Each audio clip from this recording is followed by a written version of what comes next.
আসসালামু আলাইকুম। Hello guys, সবাই কেমন আছেন? আশা করি সবাই ভালো আছেন। আজকে আপনাদের মাঝে একটা আজব ফল নিয়ে চলে আসলাম, যেটা আমাদের মহল্লায় আমি আজকে প্রথম দেখলাম। এর আগেও আমি কয়েকটা ইউটিউব চ্যানেল ভিডিও ব্লগে দেখেছিলাম। যাই হোক, এটা হলো কাঠবাদাম। এটা যশোরের দিকে বেশি হয়। তো গাছগুলি সচরাচর তেমন একটা পাওয়া যায় না, এটা কাঠবাদাম বলে। তবে কাঠবাদাম ছাড়াও এটার অন্য একটা নাম আছে। যাই হোক, সেই নামটা আমার জানা নাই। তো বাংলাদেশের প্রচলিত ভাষা যেটা, সেটা কাঠবাদামই বলে সবাই। এটা এমন একটা ফল। এই ফলটা আমি সৌদি আরবও কয়েকবার খেয়েছি। এই ফলটা সৌদি আরবের ভিতরে এটাকে কাঁচা লুজ বলে থাকে। তো এটা একটু ছোট হয়।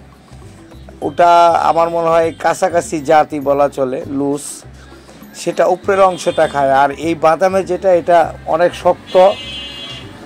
হ্যাঁ, তালের মতো, তাল যেরকম বলতে অনেক শক্ত, আসলে ভিতরে নরম। এটাও সেম এরকমই। 7 থেকে 10টা বিচি হয় প্রত্যেকটার ভিতরে। এটার ভিতরে 10টা হয়েছে। যাই হোক, বিচিগুলি, এটা আসলে উপকারিতা হলো এটার ভিতরে ক্যালসিয়াম, প্রচুর পরিমাণ মিনারেল পাওয়া যায় এটার ভিতরে। যাদের অনেক সময় দেখা যায় হাত পা দুর্বল, গিরাগাড়ি ব্যথা করে, হাত পায়ের হাঁটু ব্যথা করে, তারা এই ফলটা খেলে খুব উপকৃত হবেন, আমি আশা করি। যেহেতু আর আমি ফলটা কয়েকবার এর আগে তেমন একটা খাইনি, আজকে কয়েকটা ট্রাই করেছিলাম, খুব ভালো, মিষ্টি, সুস্বাদু। তো আজকে বন্ধুদের সাথে শেয়ার করার জন্য নিয়ে আসলাম। এটা আমাদের এলাকার ভিতরেই সেই লোকে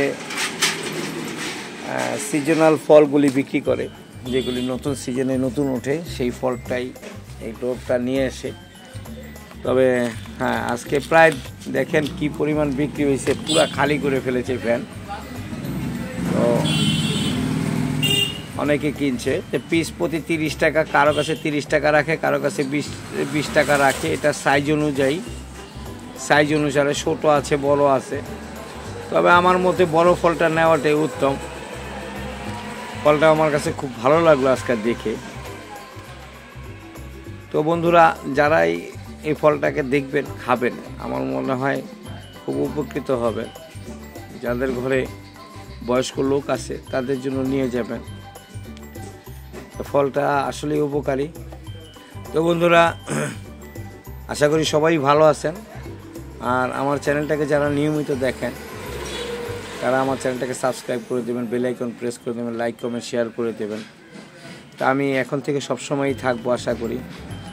আর সবাই সুস্থ থাকবেন, ভালো থাকবেন। আজকে এই পর্যন্তই। আসসালামু আলাইকুম।